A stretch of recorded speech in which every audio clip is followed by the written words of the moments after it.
2012 оны 100 байсан юм. Би оны сүүлээр төрсөн учраас манай найзууд бүгд 16-наас хүрчихэд байхад би 15 та хിവэрэл байв. Тэд зуны амралтаараа бүгд хийх ажил олчихсан байхад 15 настай намайг ажилд авахын олдохгүй л байлаа. Тиймээс би албан бос газраас буюу Craigslist-ээс ажил хайж эхлэв. Тэгж байтал гэр цэвэрлэх хүн хайж байна, цагийн $10-оор цалинжуулна гэсэн арчигтай зар нүдэнд туслаа.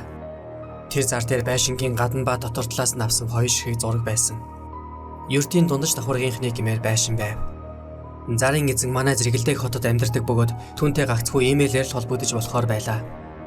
Би түүн рүү имэйл бичиж 15 настай хэдий ч цагийн $10-оор байшингийн цэвэрлэх хүсэлтэй байгаагаа дурдав. Тэрээр 10 минутын дотор над руу хариу бичсэн бөгөөд өөрийнхөө ажлын хуваарийг болоод намайг хэдэд бэлэн байх ёстойг мэдэгдсэн байлаа. Би ажлын цагийн талаар асуулгүй гэж хариулахад тэр надад өдөр бүр тийшээ очиж байх унаа тэрэг байгаа эсхийг асуув. Ээж маань намайг байнга хүргэж өгöd байх боломжгүй хэдий би огт болцож үзээгүй байсан хэдий ч хачиргалтай зарын эзэн намайг өдөр бүр хоёр тишээ хүргэж өгч байхыг санал болгосон юм. Тэрээр ажил нь манайхтай ойр байдаг тул замаараа намайг дөхүүлээд байхад асуулгүй гэж хэлсэн. Би ээжээсээ ч асуулгүйгээр зөвшөөрсөн ба өнөөхөр манай гэрийн хаягийг асуулаа. Би хаягаа бичиж явуулахад тэр даваа гарагийн өглөө 8:30-д ирж намайг авъя гэсэн юм. Даваа гарагийн өглөө би гэрийнхээ гадаа түүнтэй анх уулзлаа. Тэрээр хар өнгийн Nissan Maxima унсан байсан ба өөрөө болохоор хар сахалтай, тэгээд толгойдоо сарвчтай малгай өмсчээ. Тэр ажилдаа явах гэж байгаа хүн шиг харагдаагүй ч би энэ талаар юм бодсонгүй. Өөрийгөө James гэж танилцуулсан тэрээр намайг гэрийнхээ гадаа аваачиж буулгаад түлхүүрээ өглөө. Гэрт юм хум импич зэгцэлж байгаарэ гэж хэлснээр яаран хөдөлж одов. Урд нь огт уулзаж байгаагүй 15 настай хүүхдийг ингээд өөрийнхөө байшинд ганцаараа ингэ үлдээж хийж байгаа надад жаахан хачин санагдсан юм. Байшин дотор тийм бохир заваа юм байсангүй. Би хэдэн хувцас ивэж цөөн тооны аяг тавг угааж ганц хоёр хевстрожийг тоос орчоор цэвэрлснээс өөрөөр хийгээд байх зүйл байгаагүй. Ганц асуудал нь гэвэл байшин дотор маш бөхчим халуун байлаа. Гадаанаас ч халуун байсан. Хамаг цонхнуудыг нь араамтай наагаад битүүлчихсэн бололтой байх бөгөөд би зөвшөөрлгүйгээр эйр кондишн асаахыг хүссэнгүй. Ийм байдалтай 6 цаг болсны дараа тэр буцаж ирж надад $60 өгөөд гэрт минь буцааж хүргэж өгсөн. Тэрээр тун ийдэг найрсаг зантай байсан ба би тэрхүү зарыг олсондоо өөрийгөө азтайд тооцож байлаа. Ийм маягаар элбэг 2-7 хоног өнгөрсөн бөгөөд Джеймс миний цалин асуулгүй өгч байсан тул манай ээж ч үүнд дургүй цэцвэл байсангүй. Гэтэл баасан гаригийн нэгэн шөнө миний ам маш их цангаж байсан тул нойрноосоос ирж ус уухаар бостол цонхны цаана хин нэгэн зогсчихсон дотгошоо харж байхан тэр.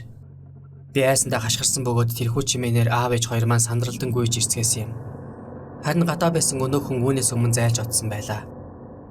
Дараагийн удаа би ажилдаа явах өдөр гадаад ор хаяж 35 градусын халуун байсан байх. Тэднийх рүү явж байх замдаа би Джеймсээс байшин доторх эйр кондишныг асааж болох уу гэж асуутал тэр түүнийг эвдэрсэн гэж хариулсан. Тэгснээр намайг халууцаад байгаа бол хувцас тайлчихгүй юу гэж байх юм. Би түүнийг нарийгаа хийж байна даа гэж бодсон хэдий ч түүнийг үнэнгээсээ тэгж хэлснийг нь мэдээ сэтгэл санаа тун эвгүй болсон.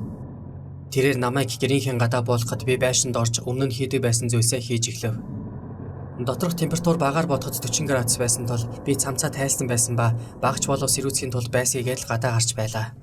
Ингэсээр арай л гэж тэр өдрийг барсан. Дараагийн өдөр нь тэднийх рүү явж байх замд Джеймс тэр өдөр ажилгүй гэртээ амархаар болсон гээд надад ажиллаа хийхэд минь туслана гэж хэлв. Энэ нь надад сайхан санагдаагүй. Би зүгээр л ердийн хөрөө тэднийд ганцаараа баймаар байлаа. Тэр намайг аль ч өрөөрөө орж цэвэрлэгээ хийсэн ардаас аажуухан дагаж орж ирээд байх шиг санагдсан. Сүүлдээ би ариун цэврийн өрөөрөө орсон ба ингэхдээ дээшээ шатаар өгсөнгүй ч түүнээс салж амарсан юм. Гэтэл ариун цэврийн өрөөнд дотор орсон хойноо би нэгэн хачиргалтай зүйлийг олж мэдсэн. Дээр таасны болонд ханны цаанаас нэвтлээд наашнах харуулад тавьчихсан жижигхэн камер байхан тэр. Би өрөөг цааш нь сайтар шалгатал шалны буландч басны камер байлаа. Үргэлжлүүлэн үзсээр угаалтур доогуур хартал бүрч аимшигтай зүйл олдов. VHS хурцнуудыг тэнд өрөөд тавьчихсан байсан ба тус бүр дээр нь хин нэг хүний нэр бүхий цаас наачсан байлаа. Хамгийн дээр нь байх хурцэг дээр миний нэр байсан. Би сандарч твсэндээ өгиулах шахав. Яаж гэртээ аюулгүй харих вэ гэсэн бодол эргэлдэнэ. Джеймс гаднаас хаалга тогшиж намайг зүгээр үү гэж асуулаа. Би түнд би муу байна гэж хэлээд намайг гэрлүү хүргээд өгөөч гэж гуйлаа. Тэрээр заа гэж хариулв. Намайг ариун цэврийн өрөөнөөс гарахад тэр мөн гарах ажилтай болчлоо гэж зөрөөд орсон юм. Гэрлүү явах замын эхний хагаст тэр юу ч дуугарсангүй. Тэгж байтал нэг л өөр замаар яваад эхлэх нь надад анзаарагдлаа. Сайтар харвал манай байшингаас бүртээс өөр зүг рүү чиглээд давхиж гарах нь тэр. Бид хаашаа явж байгаа гэж намайг асуухад тэр над руу харснаа. Чи түрүү 0 дотор юу хийгээд байсан бэ гэж асуув. Би сандарч эхэлсэн бөгөөд хариу дуугарч чадсангүй. Гэтэл тэр өмнөхөөс хамаагүй ууртай өнгөөр түрүүний асуултаа давтан асуулаа. Энэ үед бид гэрлэн дөхөн дээр зогсож таарсан бөгөөд би тэрхүү боломжийг ашиглан машинаас үсрэн бууж хурдлан гүйж одсон юм. Хангалттай холдож нуугдсныхаа дараа би ээж рүүгээ уцтаж уйлж хайлан ирж авахыг гуйлаа. Ээж маань яарвчлан намайг ирж авсан бөгөөд тэр даруйдаал Джеймсийг цагдаад мэдэгдсэн юм.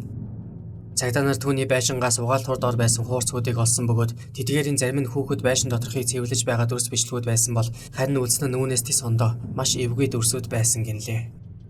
Хамгийн аимшигтай нь тэр хуурцгууд дээрх хүүхдүүдийн зарим нь сурггүй алга болсон бөгөөд одоо ч олдоогүй гин. Джеймс баривчлагдсан хүүхдийн садар самуун хүүхэд тулгайлах болоод өөр хэд хэдэн хэрэгүүд дээр шүүгдэн яллагдсан юм. Би тэр үед машинаас үсрэн бууж зогтож чадсандаа баярлалдаг. Учир нь тэр намайг хааш нь авч явж байсныг мэдэхгүй юм.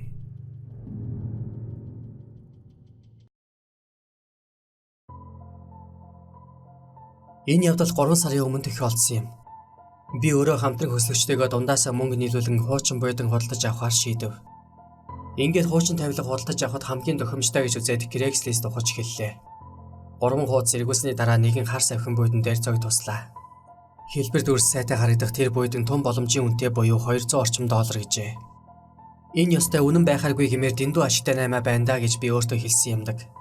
Өөрийгөө тэр үед сонсдог л байжтэй. Бид имэйлээр харилцаж тэр намайг эрт нь хүрээд ир гэж хэллээ. Өрөөний хамтрагч маань илүү цагаар ажиллаад эзгүй байсан тул би ганцаараа очиж буйдан авахаас аргагүй болов. Тэр хүн хотоос гадна амьдардаг аж. Байшин нь моддын дунд байрладаг тул туслах замаар орж байж байшинг олж очлоо. Машинаасаа буугаад хартал тэр байшин жижигхэн модон тэгээд нэг л айдас хөрмээр харагдсан. Хаалгыг нь 3 удаа тогшсны эцэст дотроос модон шалж яхах чимээ сонсцсон нь хин нэгний алхах чимээ гэхээсээ илүү өлмий дээрээ гიშгэн гитэг чимээ гэмээр санагдав.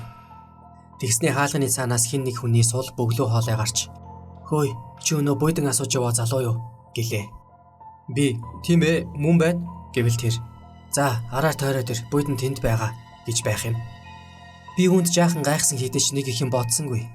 Байшинг тойрч ард талд нь очиод би амьдралдаа хизээч мартаж чадхааргүй эвгүй дүр зураг олж харсан юм. Хар нөмрөг нөмөрсөн өндөр биетэй 4 ир гар гараасаа бариад зогсчихсон, урд талд нь газар тухсан нүхэн дээр таглаа тавиад гинжээр ороочихсон байхаач. Төрөний хоолой дахин сонсдож "Найз чинь хаана байгаа?" гэлээ. Би ухаан мадаггүй зүгтэн зайлж машинаа асаах үедээ толиндоо харвал байшингийн урд хаалга цэлийдл онгойж байх нь үзэгдсэн. Би хаазалсаар тэндээс холдон одсон бөгөөд өнөөдрийг хүртэл намайг гайхшруулж бас айц төрүүлдэг зүйл гэвэл би анх зарын эзэнтэй холбогдож байхдаа өрөөний хамтрагчтай гэдгээ огт хэлээгүй байсан юм.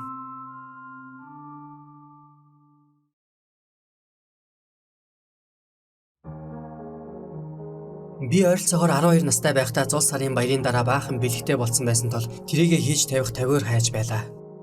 Дэлгүүрээс авах гэхээр дэндүү үнэтэй байсан болохоор би 27 настай эгчийнхээ хамтаар Craigslist-ээс хайж эхлэв. Нэг маш том чемоданыг ердөө $10 өгнө гэсэн зар байхыг олж харлаа. $100 чемоданыг 10-т зарна гэснээр анхаарал татсан тул зарыг цааш лавшруулан үзэв. Зарын эзэн залуу манайхтай харьцангуй ойр амьдартыг мэдээд бид имэйл бичлээ. Тэрээр цагийн дотор биднэрүү хариу бичиж хаана уулзалтгаа тохиролцохоор болов. Алхаад очиход нэг их хол биш тул би доллар tree дээр уулзъя гэлээ. Гэтэл хачирхалтай тэр манайд ирээд өгчихье гэж байх юм. Бид нийтийн орон сууцнд амьдардаг байсан тул энэ нь эвгүй байсан юм. Тиймээс би түүнд манай хол зайтай байдаг штэ гэвэл тэр машин бариад очихно гэлээ. Бид үгүй гэж зүтгэсээр байсан тул тэр эцэстээ доллар tree дээр уулзахыг зөвшөөрөв. Гэхдээ оройн 9 цагт л боломжтой гин. Тэр үед аль хэдийн харанхуй болчих байсан хэдий ч би очихоор болсон. Тэр өдөр манай эгч шөнийн ээлжинд ажиллаж байсан тул намайг өөрөө алхаж очиод авчих гээд надад $10 өгсөн юм. Ингээд орой 8:30 болж байхад би гэрээсээ гарч алхаж эхлэв.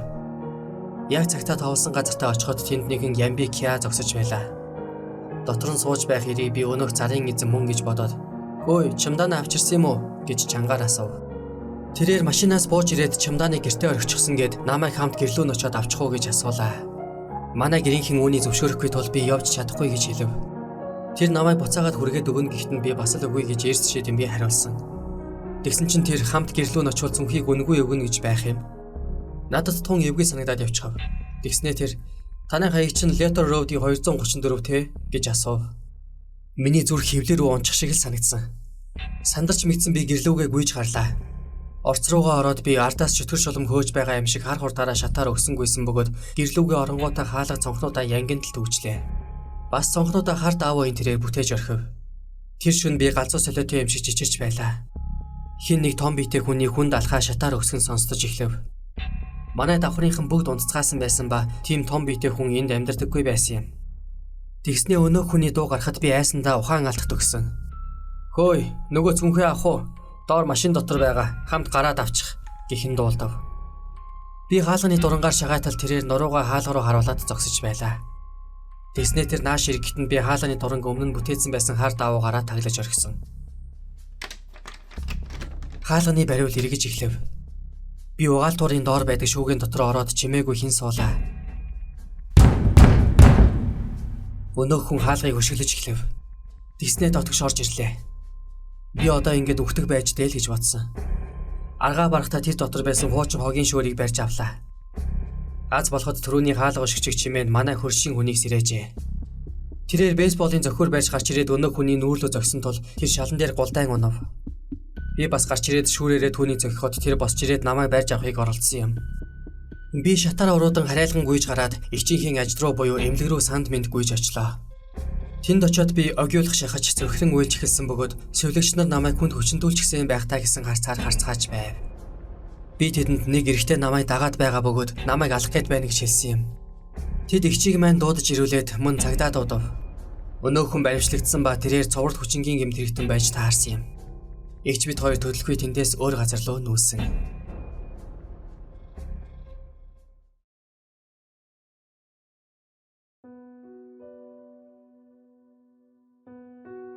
Craigslist-ээр үйлчлүүлэхээр шийдсэн бол гэртээгээ ойр хүнтэй уулзаж өгч авалцах хэрэгтэй ба хэрв ямар нэг юм үнэн байхааргүй гэмээр дэндүү хямд ашигтай санагдвал их хвшлэн худлаа байдгийг санаж яваарай. Би тэр үед 20 настай байсан бөгөөд өвөөгөөсөө өвлөж авсан хуучин машиныг барьдаг байв. Тэрхүү машинд би жаахан дургүй байсан бөгөөд арай загварлаг насандаа тохирсон унаатай болохыг хүсэж эхэлсэн. Би боломжийн цалин авч байсан учраас Mustang загварын машин худалдаж авахар шийдэж Craigslist-ээр хайж эхлэв. Ингэж байгаад 7 хоногийн дотор нэгэн итэмээргүй зар тавьдсан байхыг олж харлаа. 2013 оны дээврэнс хөгддөг механик короптой осол гэмтэл өртөж байгаагүй хөхөнгөтэй ердөө 52,000 км явсан Mustang GT-г байж боломгүй хямдаар буюу $16,000 өгнө гэжээ. Тэр зар ердөө 4 минутын өмнө тавигдсан гэдгийг нь хараад би бичигдсэн дугаарлуун төрөхийн шиг залгалаа. Дууд шуудан дээр тавигдсан байх юм. Би дахиад залгаад үзтэл дөрөвдүгээр дуудсны дараа нэгэн эрэгтэй хүн утсаа авав. Би мэд мэдээд зарын дагуу ярьж байгаагаа хэлж машиныг сонирхож байгаагаа дуулахад өнөөхөр инээд алдаж зарыг тавиад хэдхэн минут л болж байгаа тухайгаа ярьж гарлаа. Тэр хүний яриа арай л хэтэрхий гэмээр найрсаг сонсогдсон бөгөөд тэрээр хаягаа зааж өгөхөд нь би 6 цагт очиж машиныг үзье гэж хэлээд утсаа салгасан. Би тийм хямд наймаа олсондоо баярлаж байлаа. Очих байршлаа GPS дээр хийгээд үзтэл бас чухал газар бололтой бүтэн цаг явж байж очихоор байв. Ингээд явсаар хотын зах руу хурж очлоо. GPS дээр 2 минут үлдлээ гэж заахад би жаахан гайхаж эхлэв. Учир нь миний очсон тэр газар тун зилүүд зөдрүүхэн байхаж. Зорьсон газараа ирж машинаа зогсоогоод хартал хачин муухай хуучин байшингийн гадаа ирсэн байлаа. Mustang машины бараач харагдсангүй. Би машинаасаа гарахаас ч зүрхшээж хэсэг гайхан суув. Бууж очиод хаалгыг тогшгүй байх уу гэж эргэлзэн байшин руу ширцээр 5 минут хэртэй байсан байх. Бүтэн цаг гэдэг бол яавч богино хэмжээний жолоодлого биш. Гэхдээ ирээд хартал ийм сэжиг бүхий газар байвал хүнд ямар санагдахыг та бүхэн ойлгож байгаа байх. Цонхны цаанд байх хөшиг жижигхийг би анзаарав. Удалгүй байшингийн урд хаалга нэгдэж 50 иргэм насны нэг ир гадагш гарч ирлээ. Гар даллан инээмсэглэх тэрээр ерөнхийдөө хэвийн хүн шиг санагдсан. Би машинаа унтраагаад түүнтэй мэдлэхээр гарч очлоо. Тэгээд машин хаана байгааг асуувал тэр гаражт байгаа гэсэн юм. Тэрээр намайг өөрийг нь даган дотогш орохыг урьсан ба ямар учраас гараж руу биш байшин руу дагуулan орох гэж байгааг би мэдсэнгүй. Гэхдээ л дагаад орчихов. Тэгээд хаалгыг нь хаах гэж байтал урдуур минь ороод хааж ирлээ. Байшин доторхыг би сайтар ажигласан бөгөөд үнэр танар гэж авах юм байхгүйгээс гадна тавилга гээд байхаар юмч бараг харагдсангүй. Өнөөхөр намайг дагуулan шатны доод талын хаалганы дэргэд аваачаад тэр хаалганы цаанаас ямар нэг чимээ гарах нь дуулдав. Гэтэл тэр цаана найз нь машиныг нь янзаж байгаа юмаа гэж тайлбарласан. Мөн дээд давхарт хин нэгэн холхиод байгаа бололтой жахрах дуу чимээ гарахад өнөөхөр дээшээ гарснаа энэ манай эхнэр гэж хэлсэн. Ингээд гарсан чимээ болгоныг тайлбарлаад байгаа нь надад их жигтэй санагдав. Хэрв тайлбарлаагүй бол би нэг их юм бодохооргүй байсан юм. Эцэстээ тэр хаалгыг нээхэд би гараж руу өнгийсэн бөгөөд хачиргалтай нь хов хоосон байлаа. Би мөнөөхөр лөө хартал тэр бас над руу ширтэж байсан ба энэ үед би явхаар шийдэж үг дууралгүй урд хаалга руу гүйв. Гэтэл хин нэгэн тэнд зам хаагаад зогсож байх нь тэр. Би намайг зүгээр явуулаач гэд төрөвчөндөө байгаа бүх мөнгөө өгье гэж хэлсэн. Энэ үед өнөө ихний ир гартаа ямар нэг хурц ирмэгтэй төмөр барьчихсан араас очны өрөөрөө орж ирлээ. Тэр нь жохом юу гэж хэд болохыг би мэдэхгүй. Ямар тач урд хаалганы эсрэг чигт байх өрөөрөө сандрангүйсэн ба азар арын хаалгыг олж тэрүүгээр гарan байшин тойрч гүйсээр машин дээрээ хурч очсон.